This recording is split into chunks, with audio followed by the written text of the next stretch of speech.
Anti-Rad Reading Eyeglass.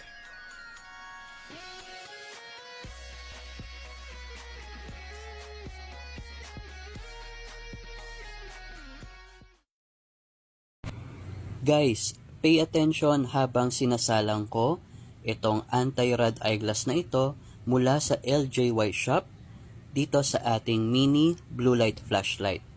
Pansinin ninyong mabuti ha, yung ilaw na blue, imbis na tumatagos dun sa ating eyeglass ay nagre-reflect siya. Ayan, bilog na bilog. Ibig sabihin, maganda at mabisa ang pagkaka-apply ng anti-rad dito sa ating eyeglass. Ano nga ba yung anti-rad? Ibig sabihin nun ay kung ano man yung mga radiation na nakukuha mo sa iyong cellphone, laptop at computer, pati na rin sa television, ay ibablock ng sunglass na ito.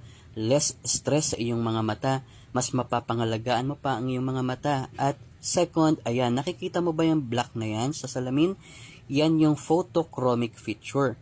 Ibig sabihin ng photochromic, kapag ang eyeglass na ito ay na-expose sa maliwanag at mainit na sikat ng araw, or technically, kahit sa ibang liwanag ng ilaw, basta matindi, ay magda-darken ito at meron ka ng instant sunglass para hindi ka masilaw.